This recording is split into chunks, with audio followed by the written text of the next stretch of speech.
Okay, guys, once again, this is a crazy topic for today. All right, now you know that today is a US Independence Day. So that's the reason why we don't have any MAO this morning, because the market is not going to move much, actually. All right, so that is the first thing first. Now, tomorrow is Tuesday. So Tuesday, I don't do MAO, right? So it'll be Monday and Tuesday, there'll be no MAO. So I felt that, right, just feel a bit bad on this. So I decided to read up a bit more stuff to just help you myself to be better for Wednesday MAO. But when I was reading and watching some YouTubers and some stuff, right, something just came to my mind. And I did some research itself, and oh my God. Okay, so what I did is I searched around and I saw a YouTuber also covered this similar topic. All right, so I began to take her content and show it here. Okay, so I would say that 80% of the content I'm going to share with you now comes from her. Okay, I must give kudos to the person. Then, of course, I'll add in my own personal view. So that's why I need to give kudos to the person, but I cannot name her exactly because it's not fair, because I don't, whatever she mean and whatever I meant could be different. Okay? All right, now, 4th of July, Independence Day. Today is Monday. Okay, guys. Shocking, but who really runs the US Federal Reserve is my opener. All right, once again itself, right? When I put out this statement, and straight away, people feedback, and Cal, you're going to touch something that a lot of people don't dare to touch. You don't scared one day itself, right? You disappear from the Mother Earth here. Okay, so I'm going to put a disclaimer right here now, everybody. Very simple. I will not kill myself. I will not commit suicide the next 50 years of my life.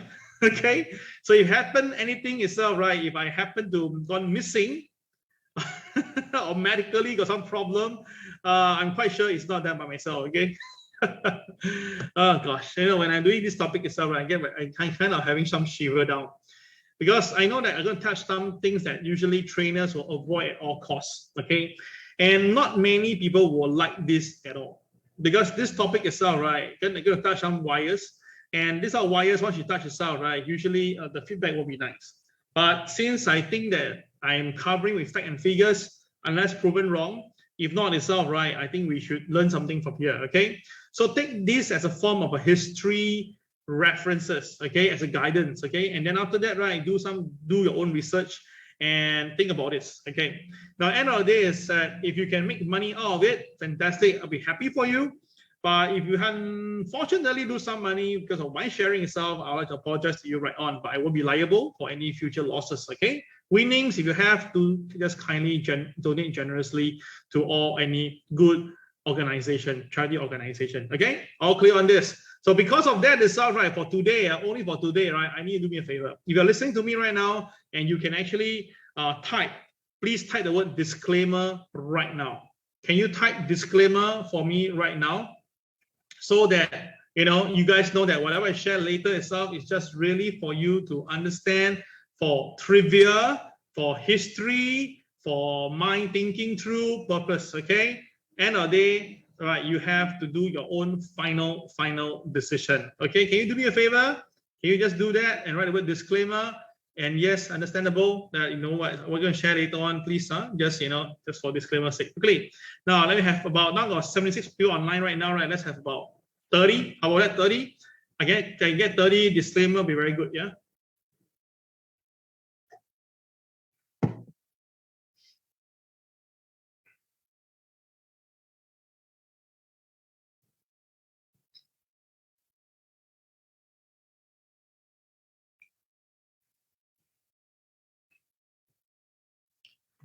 Okay, all right, more disclaimer coming in. I have about 24 now. Okay, a bit more to protect myself, that you all heard me loud and clear, that I seriously need to protect myself for whatever I share later.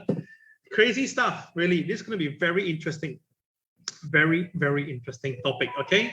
Which I repeat, many trainers will try to avoid this topic altogether, okay?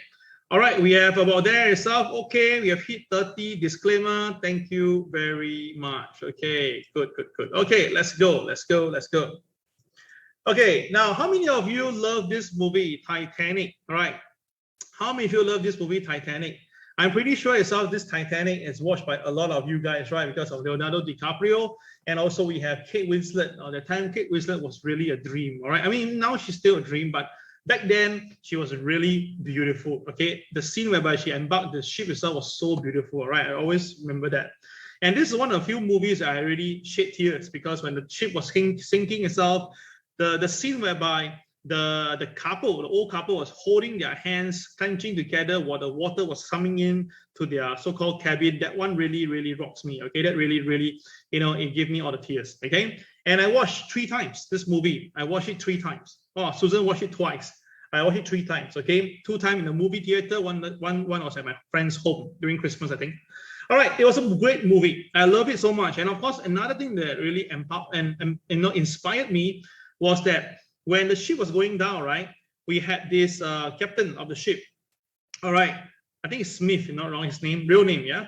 He actually stayed on and sang together with the ship because he felt responsible, and he was like, in great pain, and responsible guy. I gave my salute to it as well. And at that moment itself, I really believe that Titanic really went down because of this iceberg. Okay, really, no kidding. Okay, of course, when I say this, you say, Kel, are you crazy? The whole world know that Titanic went down on the hitting the iceberg. Yeah, the fact is that it really hit the iceberg. But the thing is that somehow I felt that something is not there. Okay, so now I'm gonna go deeper into this itself. Okay, gonna go deeper into this. Yeah. Okay. All right. Now this is the Titanic. All right. This is how the Titanic worked. All right. Very interesting. But do you know that there were 2 similar ships before the Titanic, so-called, was cruise off? All right, there were 2 similar, identical ships, and it was the Olympic.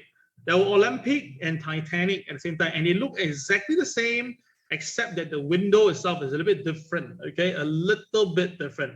Now, of course, if you know where I'm going, driving across the sunrise, some of you may have watched a documentary between Olympic and this Titanic, but I won't talk about this. I get myself into serious trouble if I continue doing that.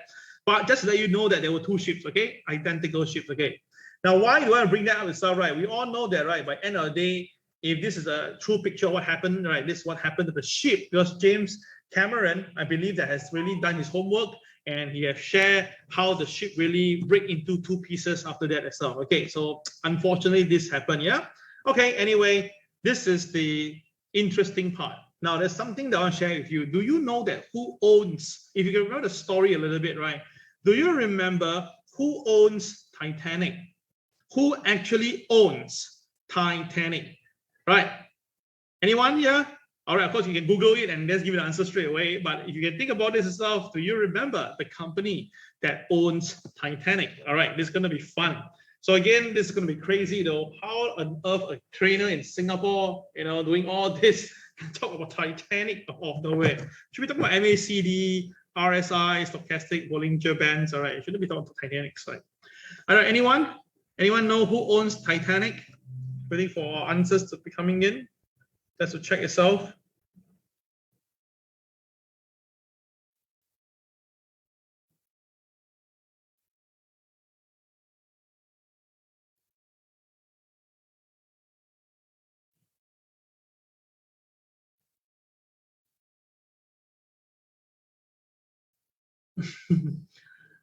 Right, Kai, I know from you, yeah, yesterday, last night, yeah. Still got no answers from here. Okay, never mind. Let me continue then. Maybe you guys are also scared. Okay, let's go. Okay. Now, Titanic is known, is actually a British passenger liner, operates by the White Star Line. White Star Line, okay, which happened to sink in North Atlantic Ocean on April the 15th, okay, which is like, probably about a few months ago in terms of month, but in terms of year, FYI, in terms of year, right, we are now the 110th year of the Titanic sinking. 110th year. Not bad, yeah? Okay. So this boat or this ship was known to be the unsinkable, right? We all know that, yeah? Okay, we know that. Okay. So this one, all these things you all know. So no need to talk too much, yeah? Right? Dennis, you say JP Morgan? Daniel, I think that's a wrong one to use. I will not comment on that. Okay, so Dennis says that it's JP Morgan. Okay, I want to clarify. Okay, I want to clarify this. Yeah. Okay, I want to show you this. Okay, I did my Google check. Now, apparently, right, the one who owns White Star Line is by the company called Ocean Steam Navigation Company. Now, this White Star Line, the Oceanic Steam Navigation Company, was from 1902 to 1927, and is wholly owned subsidiary of the International Mercantile Marine Company, or known as IMMC. Okay, so this is the Google answer. Okay, but of course, if you actually do a little bit of research and digging, you will notice that who owns IMMC. So who owns IMMC? So apparently it's all right. On the very interesting point on that day when Titanic was supposed to sink, some of the prominent people did not embark on the ship on that day. Interesting. They probably got it very lucky. They shouldn't. They were so lucky that they didn't embark on that day. Yeah, they're supposed to be going on board, right? Yeah. So one of them was J.P. Morgan himself. Like this J.P. Morgan, you can see very powerful character. Yeah, you can see his big nose, built. Oh gosh, these are guys. Imagine if you are going to meet this type of guys for your father-in-law, right? I think you'll freak out. Okay. All right. So why do I bring this J.P. Morgan in the story? Well, because when I dig a bit deeper, right? Apparently, it's all right. J.P. Morgan was at the White Star Pier in 1912. Okay. Now, apparently, okay, J.P. Morgan was supposed to be on that ship on that day. But fortunately, the powerful American capitalist nixed his booking for the maiden voyage and pulled a collection of fine arts from her cargo just days before she struck an iceberg. Okay, interesting, huh? Okay. So apparently it's all right. Morgan IMMC, the same company, yeah? Okay. So Morgan's IMMC acquired the White Star and the dominant lines in 1902, and they make payment and stuff like that. Okay. So in short, it's all right. Yes, indeed, J.P. Morgan technically owns IMMC. So IMMC is owning. Okay, got the idea now? Okay. All right. So why am I bringing this story in? Just for trivia. Okay, don't think too much. Okay, for trivia. So what I did was that I began to do a bit of Titanic, J.P. Morgan, just a very friendly Google check. The first thing that come on top of the screen was this: corrected, fact check. J.P. Morgan did not sink Titanic. All right, what is this?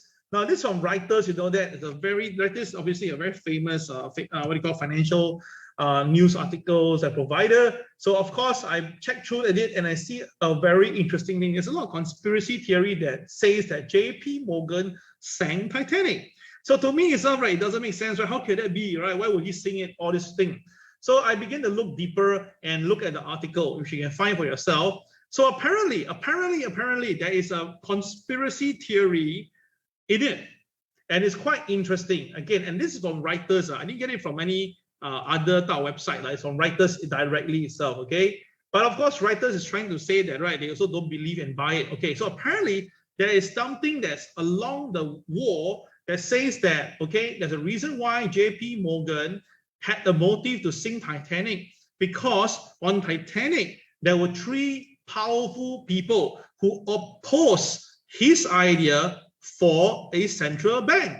And that central bank is U.S. Federal Reserve. Oh my God, this is mind-blowing. Now, what I did was I did a check on Federal Reserve, and I have no trace. There was no trace that the J.P. Morgan actually was involved with the Federal Reserve. Don't have, really. Then I checked through the whole thing. It's all right. It's owned by some central bank, but their so-called profile and the identity is kept a secret.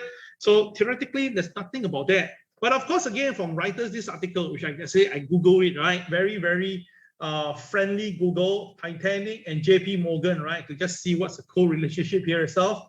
Then after that, I realized that, okay, apparently, according to the MIM, okay, MIM, yeah, reads that the three of the wealthiest men on earth, okay, were against the creation of the Federal Reserve Bank.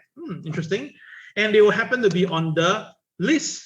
They were invited on board for his maiden voyage, and that's John Astor, Isidore Strass, and Benjamin Guggenheim.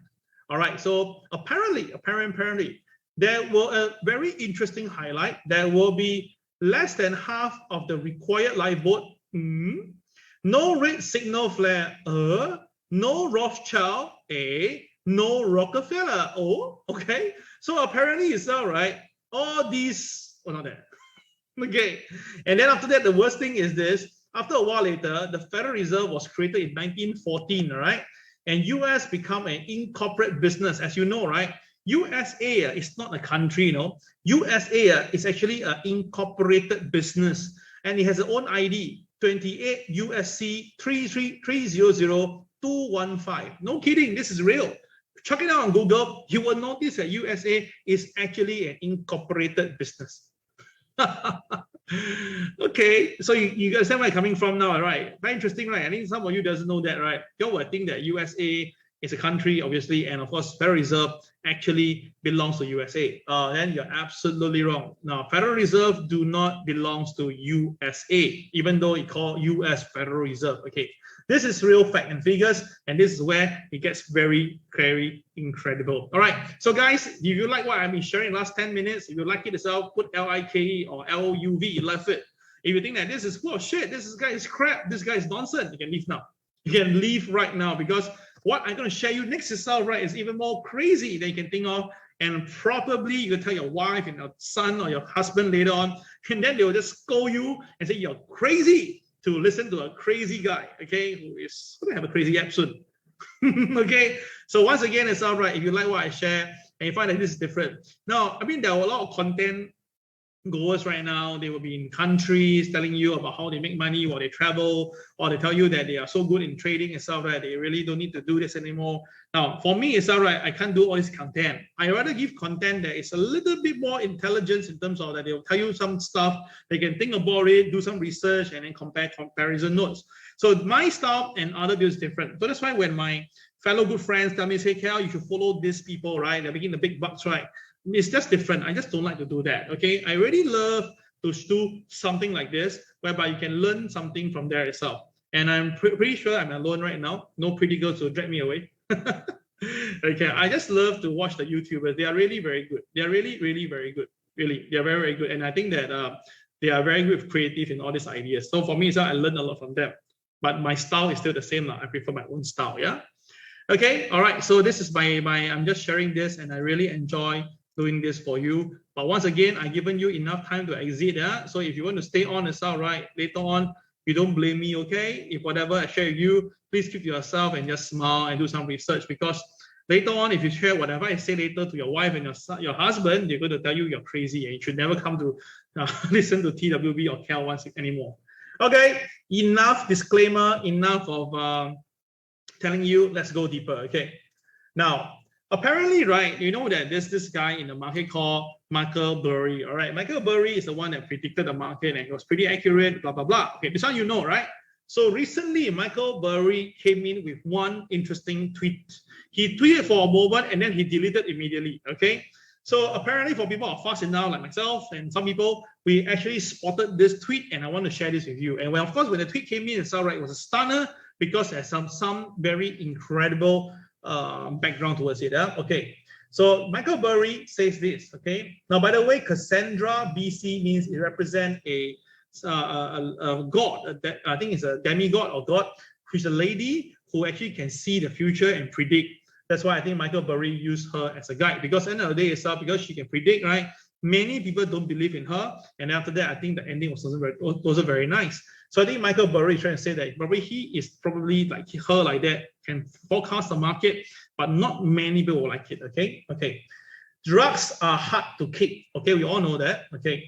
Now the Federal Reserve was supposed to sell 30 billion treasuries and 17.5 mortgage backed. Now this one we all know, right? Because it's already official on the paper. The Federal Reserve say they will do the 30 billion treasuries and 17.5 MBS. Okay, and it was supposed to start in June, the first QT, quantitative tightening. And the thing is this. According to Michael Burry, during the entire June period, the MBS did not go down. The MBS actually went up. Okay, and the treasury holding go down, but it's nowhere near 30 billion. It was about less than $10 billion. What the hell is going on? I thought that this is already mandated, and New York Federal Organization have already confirmed this, right? It was in the papers. So what happened, right? So of course, to me itself, I also don't believe it.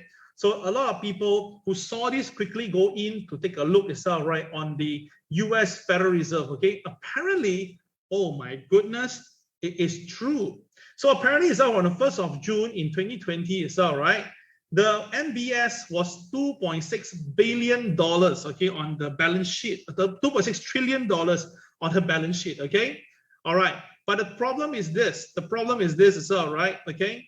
When the thing comes on the 29th of June, the number actually increased. See again, okay, once again, is 2.698, okay? But the end of the year, end of the month, sorry, is 2.7. The number actually increased. It did not reduce. Now, again, you look at it, it was supposed to be down by $17.5 billion, but the crazy part is that the number actually went up by $3 billion. What is this? Why is this happening? Shouldn't be, right? So again, to double confirm itself, right, what I did was I can go live right now to show to you the Federal Reserve. You can keep Federal Reserve, and we can check the what do you call assets and liability. Okay, no, not that way. Assets. Okay, wait, I forgot what's the right name to use. So give me a minute. Yeah, I forgot about it. Okay, just give me a moment. Forgot. Oh yeah. Okay, my mouse having a bit of issue right now. Trying to find myself in the other file.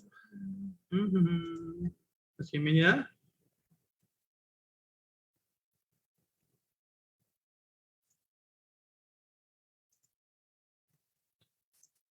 This is when you want to find things, right? Things that get harder when you just want to find it now. Okay, okay, never mind. I just quickly. Okay, I just lost that file. Never mind. I'll just do this. Fred. Yeah, here we go. Fred total asset less elimination from consolidation. If you press it in, you'll get to see this was from Fred St. Louis Fed organization. Click on that. Okay. Here we go. Okay, so the things is coming out right now. Now this is the one that you can check on Federal Reserve how much the balance sheet right now, right? So this is the one that you see almost every time, right? Okay, fair enough. So when you open up bigger, okay, to see what happened recently,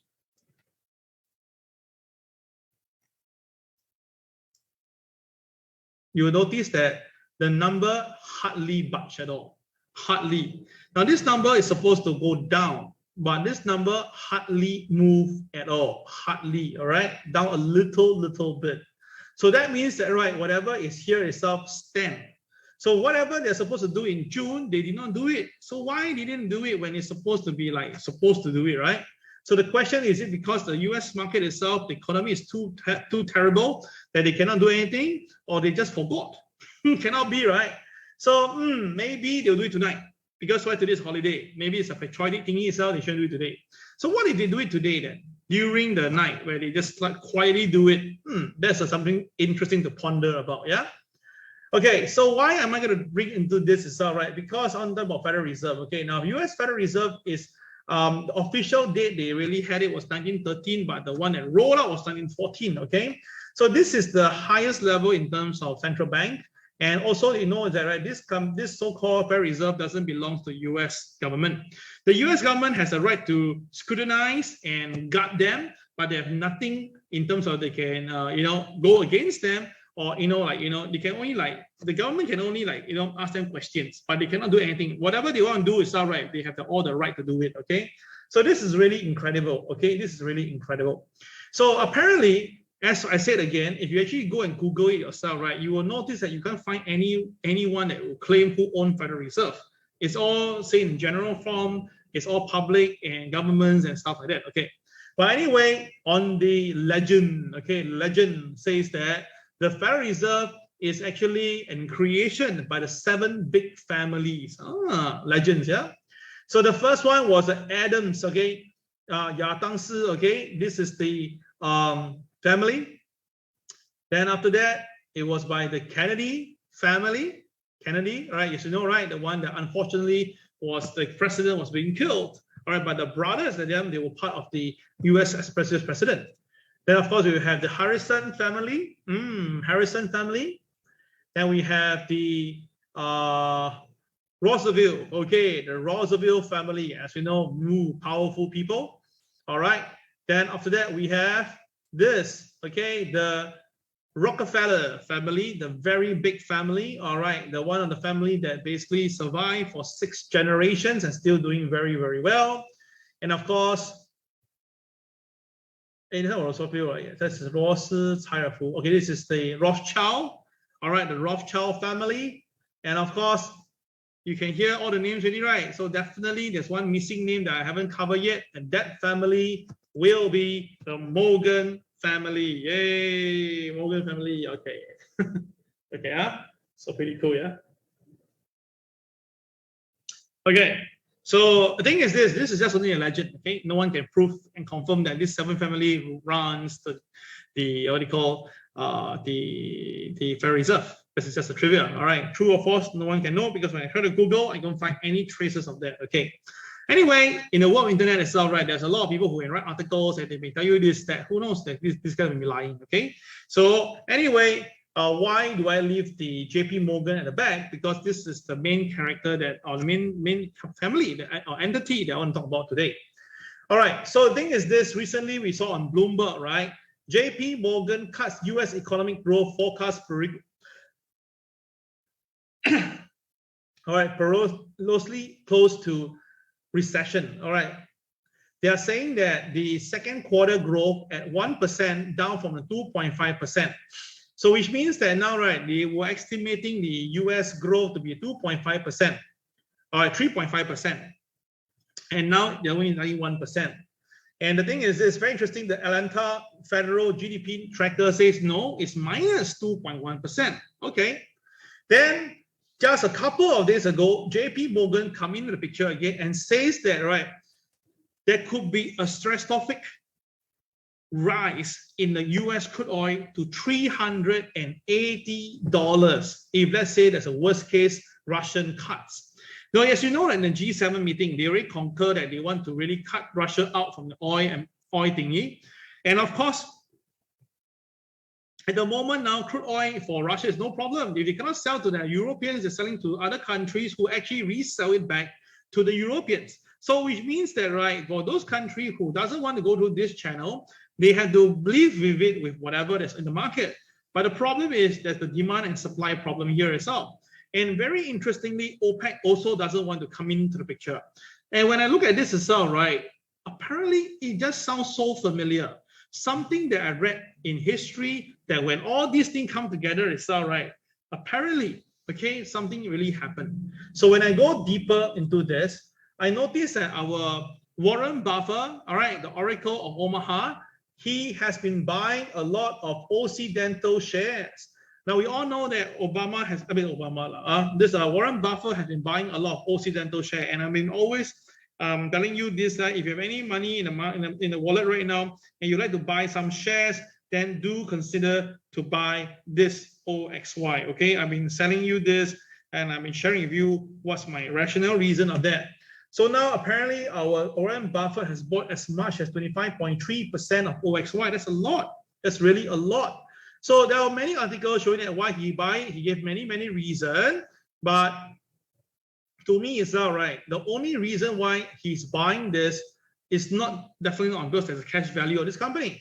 It's definitely because he probably sees there's an upside on this thing. So if you look back again, wow, think about this. Imagine JP Morgan is absolutely right and the crude oil go to $380. Now, for those who doesn't know about crude oil, the highest price for crude oil was $147 per barrel, okay? And that was back in 2008 and 9, okay? So the crazy part is this, after that it's all right, because of the crude oil price going so high, a lot of companies also went into crude business. And when crude oil plunged back down, right, to $30, right, a lot of company went bankrupted, okay, went literally bankrupted. All right, so if you cannot remember this, do a bit of research and you can find that. So of course now the crude oil price $147 as the highest point, and now we have JP Morgan coming in with a stupendous stratospheric 380. I think this is really crazy, right? This is really nuts. Okay, imagine 380. Give you an example right now. So now we're talking about this, okay? The current price of crude oil is $110, and we are paying about $3 in Singapore per liter of oil, okay? All right, per liter of oil. Okay, so I ask you this. If let's say crude oil go to $300, then what's the number here itself? Seriously, just tell me. What would the number be? Imagine now 110, we pay $3 per liter, right? So if let's say crude oil go to 300, how much money must we pay for our gas itself? I think it's crazy. It will be what, $9?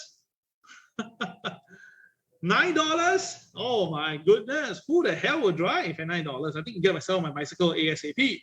And that's how we just saw that the COE price is going to $110,000.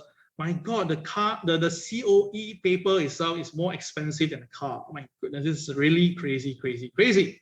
So think about this. Do you think it's possible? Brian, Sean, would you drive your car if the gasoline in the Singapore is hitting $9 per liter? Would you be driving? Would you be driving? How about the rest of you? Will you be driving if, let's say, we hit $9 per liter? And 380 is actually about 400. Yeah, I just give a amalgamate. Don't need to be at 380. At $300 already, right? I think we all will be fainting already. All right. So there's no way, right? No way we'll be driving at $9. Okay, so another one $9. Okay, we just cut this away. Let's say to $200. Then that will be at least how much? At least $6. Even at $6 per liter itself, right? Even at $6 liter itself, right? I don't think anybody will drive. No, seriously, I don't think so. No, petrol station will close down first. Okay, no choice to drive, Leslie. Okay, Danny say he won't drive anymore. Sean say buy BMS or BMX, you mean? Okay, Nelson say no. BMW, the bicycle, bicycle mobile walk. I mean that.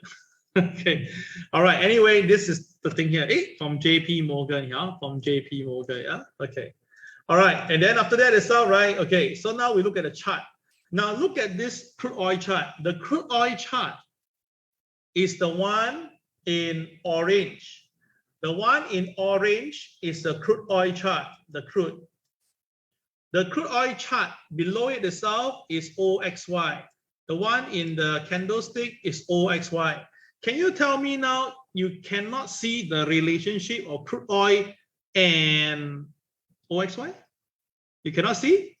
It is so scary to the point of almost identical. And I tell you this, if let's say there's going to be any counter or bus, walk, MRT, correct, right back.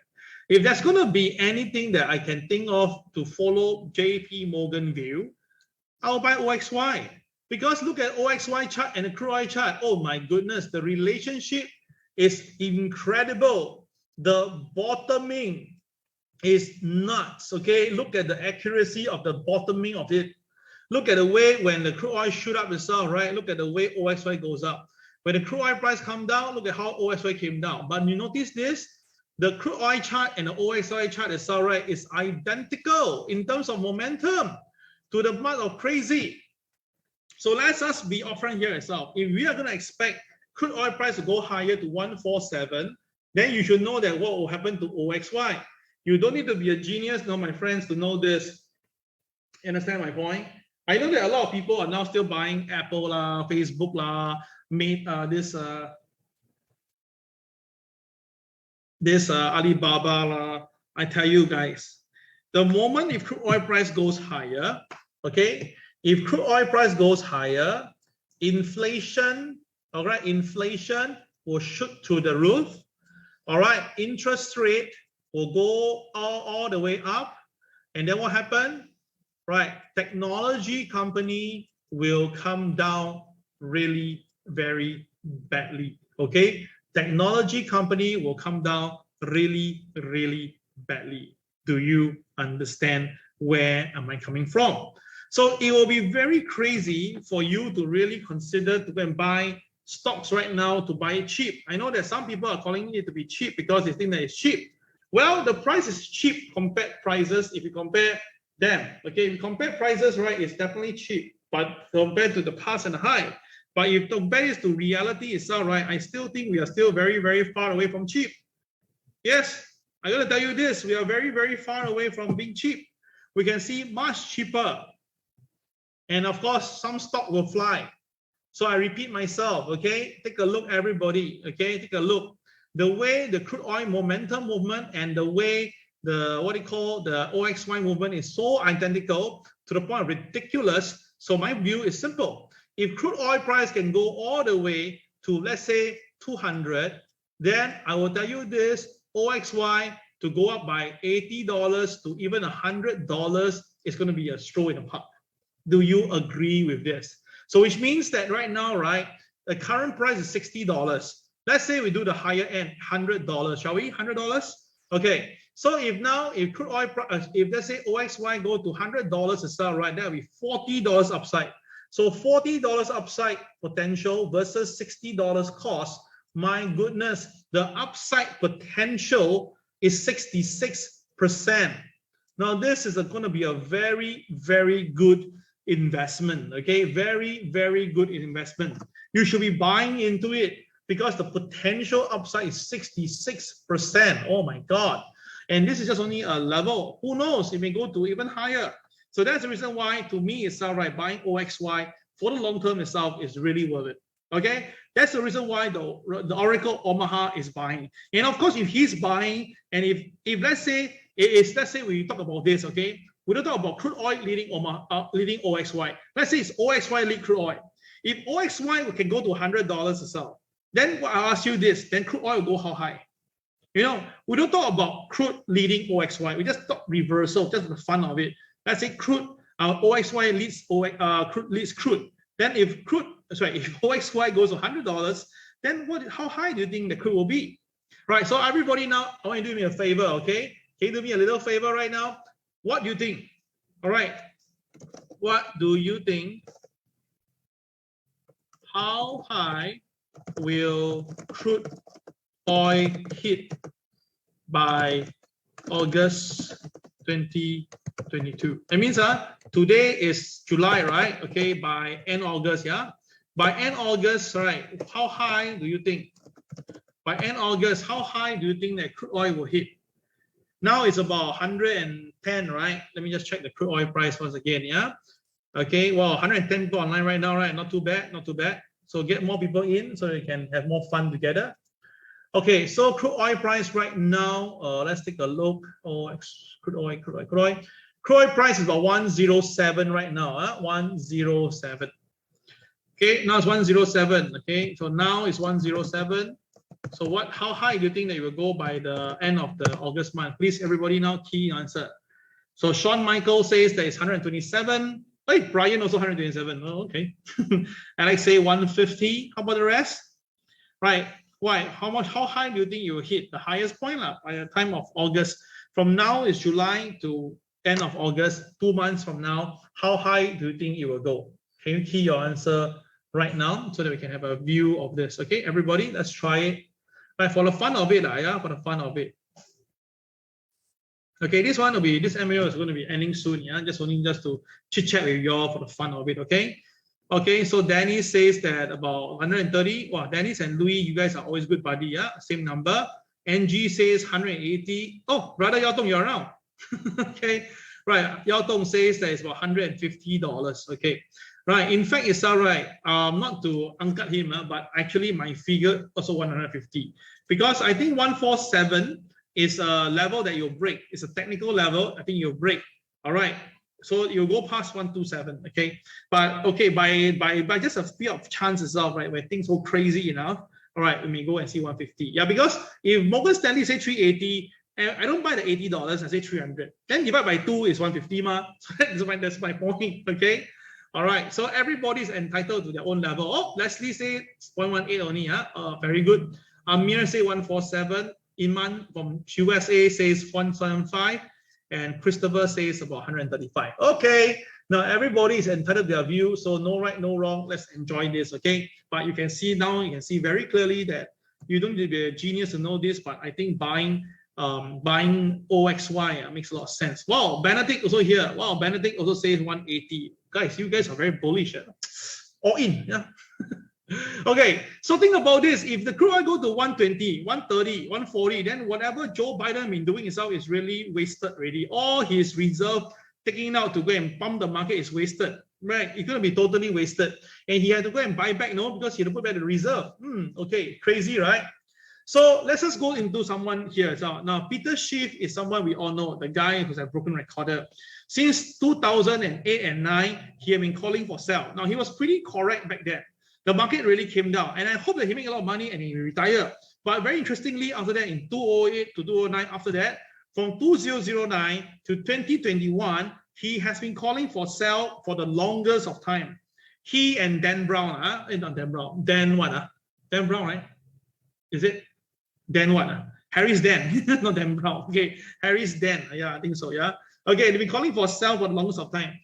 And, you know, they were not correct because the Federal Reserve was involved. Remember? In 2009 until to date itself, Federal Reserve was going against the whole world by pumping in $9.9 trillion of money. So you pump $9 trillion of money and all the financial sector all pumping on the price, seriously, it's going to be very difficult to hold.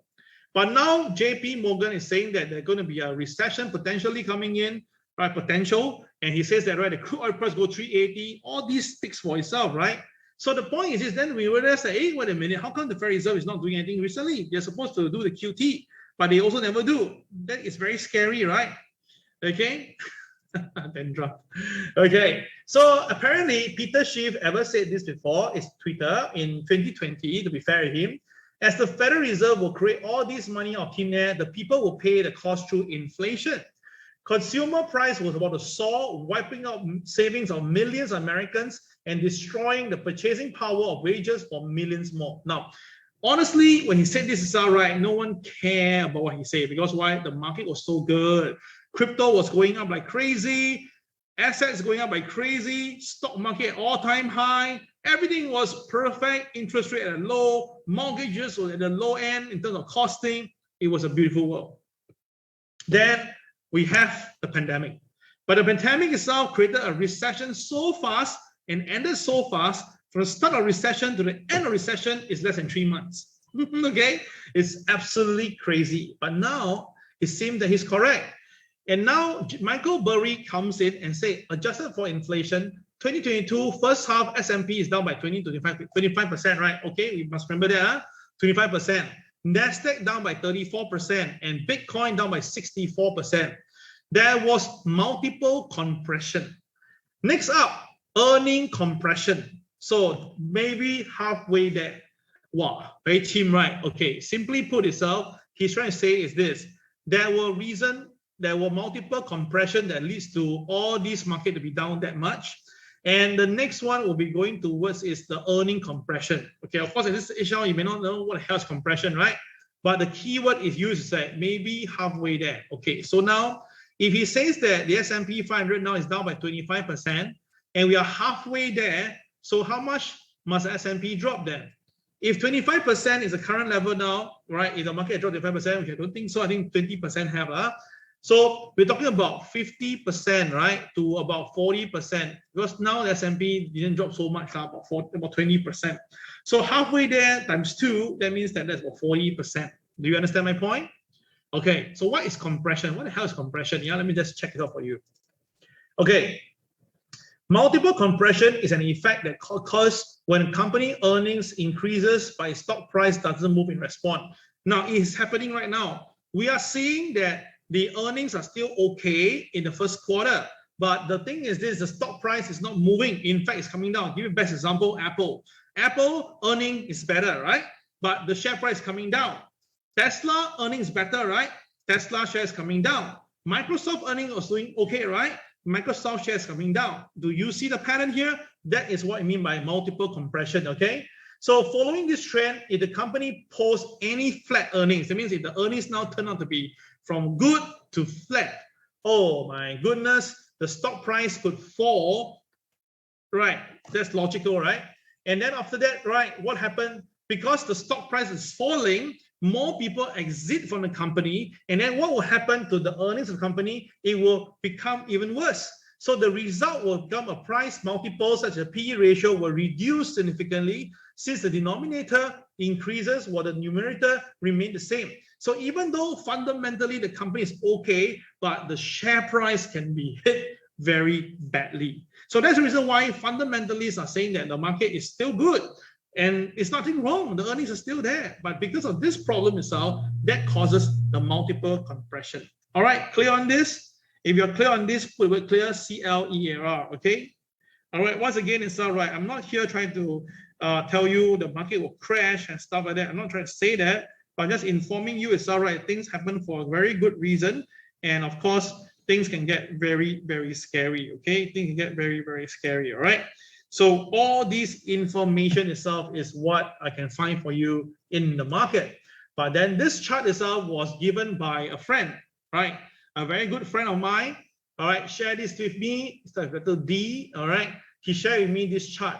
I cannot deny myself when I see this chart itself, right? I lost my voice.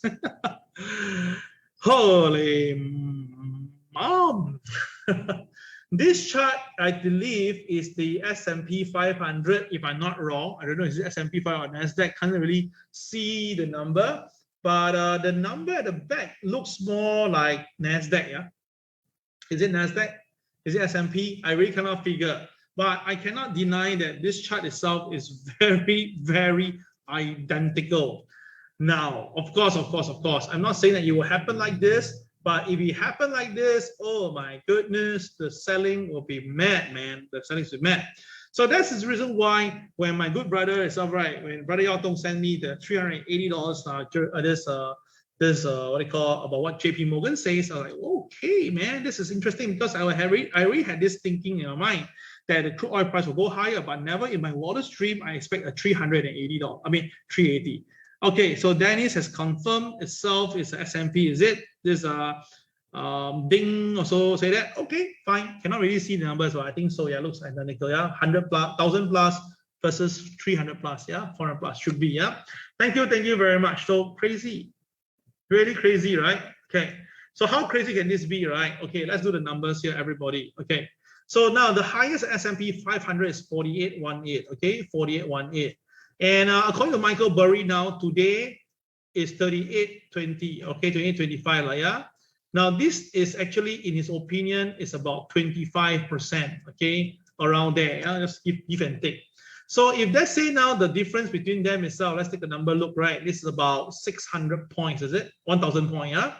So 4818 minus 3825 is about 1,000 points, right? About 993 points. Okay, 993 points. Wow. So if the market really dropped by another from 3825, drop another 993. 3825, drop another 993. Wow, how low would that be? How low would that be if the market really dropped in such a magnitude? If the market really drops, so take my calculator out, right? We take number out, 3825 minus 993. Wow, scary, man, this number. Oh, can you see? Okay, yeah. The number will tell you that it will be as low as 2832. Oh my goodness, 2832. Oh my God. Okay. Okay, so what is 2832? To give you a figure itself.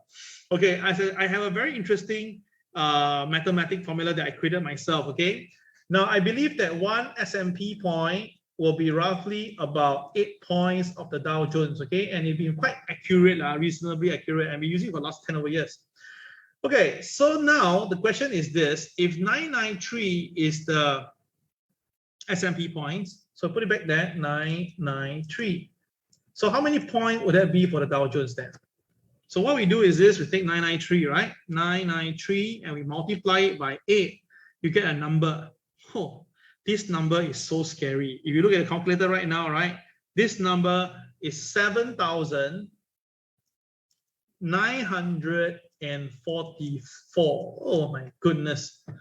Okay, so now where is the Dow Jones again? Where is it right now? Let's take a look again, everybody. The Dow Jones. The Dow Jones now apparently is trading at, okay, is trading at, let's take a look right now. I clear my screen. 7944, yeah. The Dow Jones now is actually trading at 31,097, right? So if we minus off another 7,944, holy smoke, how much would that be then?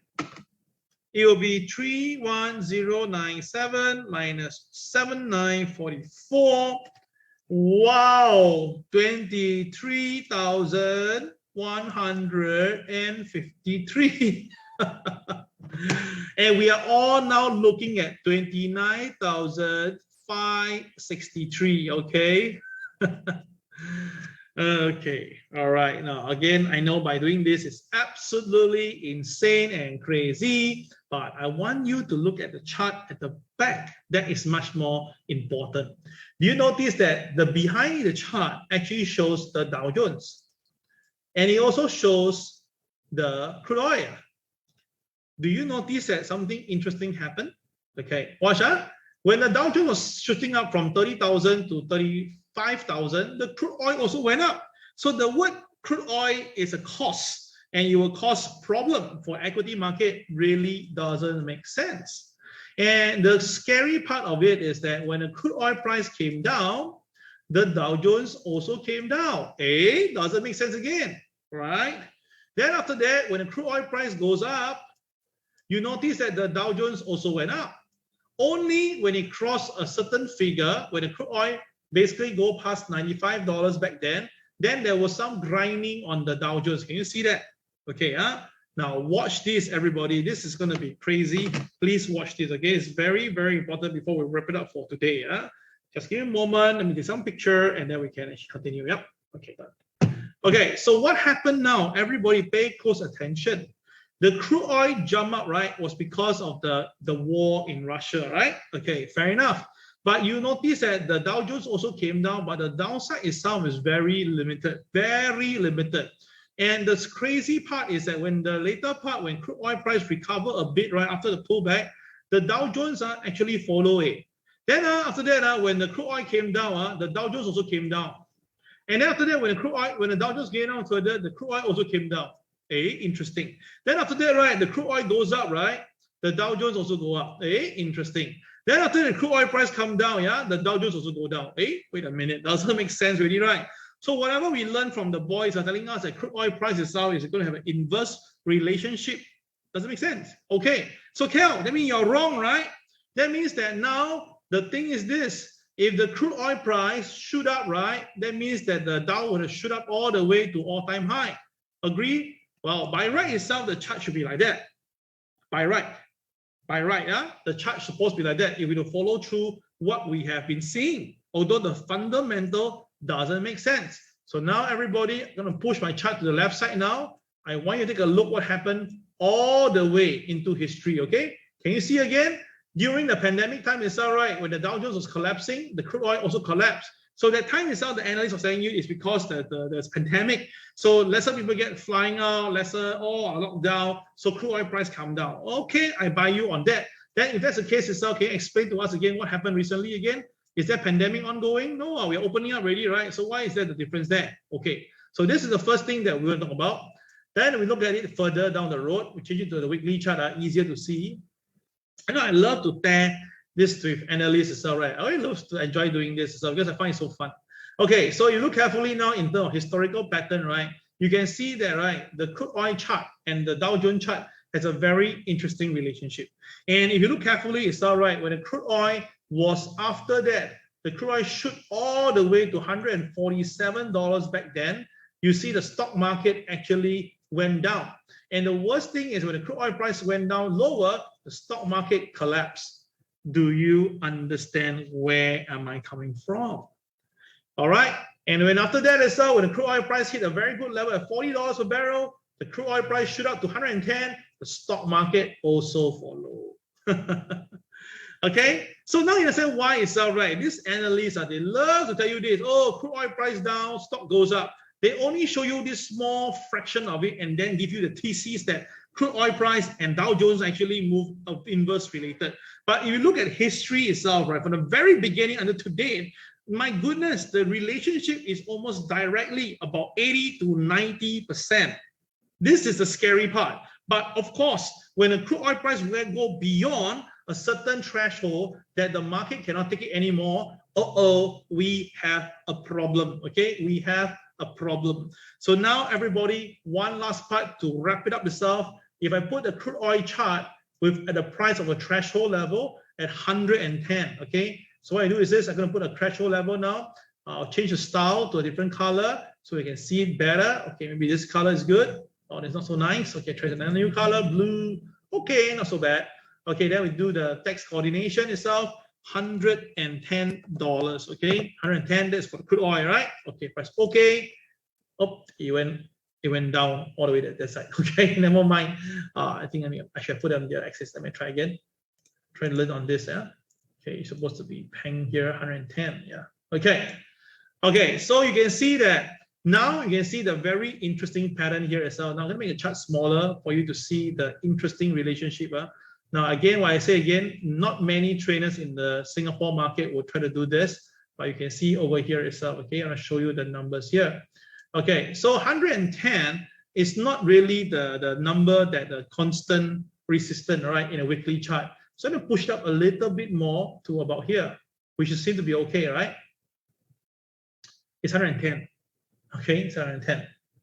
Okay, so you can see now I push it up a little bit more, 110. Around there. Okay, this is the average out level. Now watch carefully if I bring the chart down a little bit. Do you see what's happening? Now, whenever the market bursts past 110, okay, whenever it bursts past 110, right, the stock market will collapse. Can you see that? Okay. So you can see that whenever it breaks 110, okay, the stock market collapsed. Can you see that? All right, 110, the stock market came down. 110, stock market came down. Right? Not a lot if you compare to back then. So now the thing is this, where are we now? 110. Stock market now coming down. This is the real stuff. This is the difference why some chartists can explain this certain thing, but they cannot explain the full figure. But of course, if you put everything all together itself, right, you can see better now. So the question is this: if $110 is going to become a problem for stock market at 110, what if the number is $300? What if the number is $200? What if it's going to be the 380 that what Morgan Stanley said? Ayo, I really don't know how to count already. All right. So this is the reason why I want to share with you a trivia MAO today. That really, I was thinking that I thought Jerome Powell is the one that's doing it. I thought Jerome Powell is the one that can tell you what to do. But seemingly it's all right. When interest is on the table, it's all right. Certain thing in life, you just have to accept that. So